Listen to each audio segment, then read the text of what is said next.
So in this video, I'm going to be animating this XOR network, and then I will talk about the code. So in my previous videos, in my original viewer videos, all you could see was the weights. And then with the ChatGPT videos, you could see the weights and the bias. Well, in this case, we're going to see all of the floats in the network, which is weights, bias, outputs, activations, and primes. So here we go.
Okay, so we're just going to watch the weights.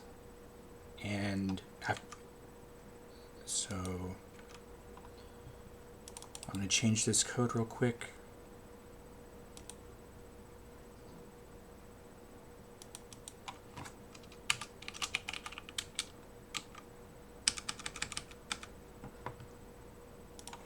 So this is just going to be the weights, and we're going to watch this for 5,000 ticks, which is where it has converged on a correct solution.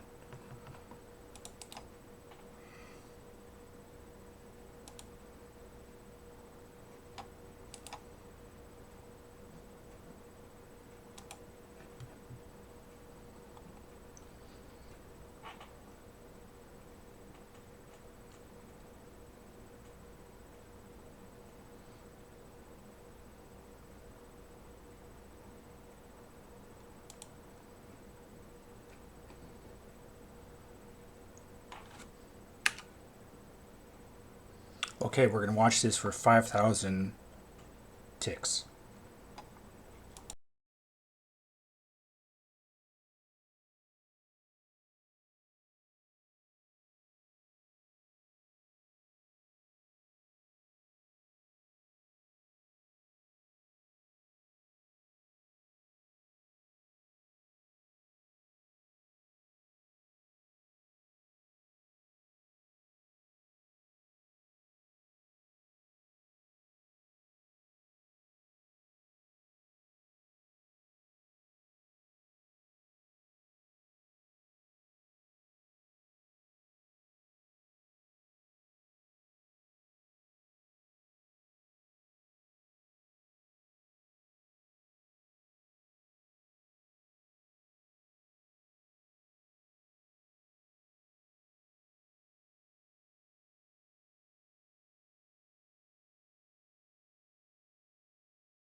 Okay, I'm going to look at the code now.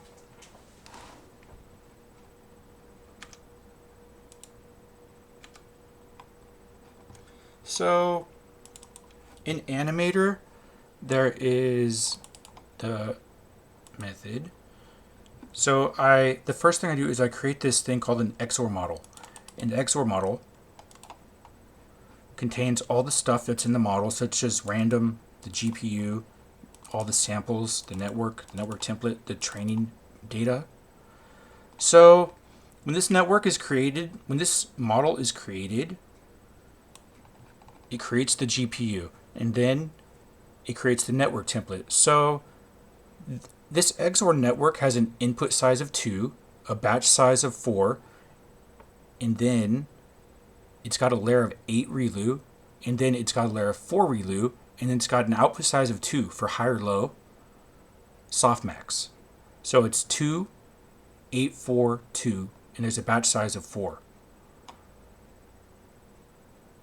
So this network is created and initialized and uploaded to the GPU, and then I create these batch XOR samples. I create the XOR data, and what that looks like is the idea is that you can take these samples where there's input and output, and the idea is that all these statements can be true if you train, or otherwise a network could produce these statements such that an input of 0, 0 is an output of 1, 0, an input of 0, 1 is an output of 0, 1, an input of 1, 0 is an output of 0, 1, an input of 1, 1 is an output of 1, 0. So all 4 of these training samples are considered, since the batch size is 4, all of these are considered one sample. And it's trained into the network. This entire so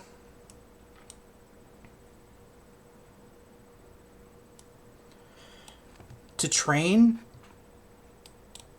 every frame, every tick, train 1 is called. And train 1 takes the network and forwards and then backwards, SGD right now. So this happens every tick. And the mean squared error is measured. So normally when I run this, it does the create, calculate convergence. Calculate convergence gets the mean squared error for the training data. And in order to do that, it has to feed the training data into the network, and then it compares the sought to the desired, and that using MSE. And so that is what is written to the screen as the MSE is this here. Anyways, I've done a lot of cool programming. There's like text now.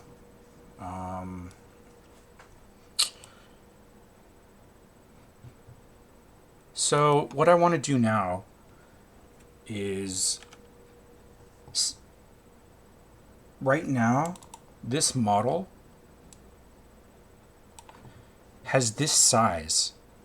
And the question is, if I make many networks at this size, are their MSEs going to be different? And how much smaller can these dimensions go and still have a convergent network? Because at 8 and 4, at 5,000 train num, it is a convergent, but as soon as these start going down, it stops being convergent at 5,000. And the question is, if I had many, how many of them would be convergent versus if there's any convergent at all. So that's the next step. In that, alrighty.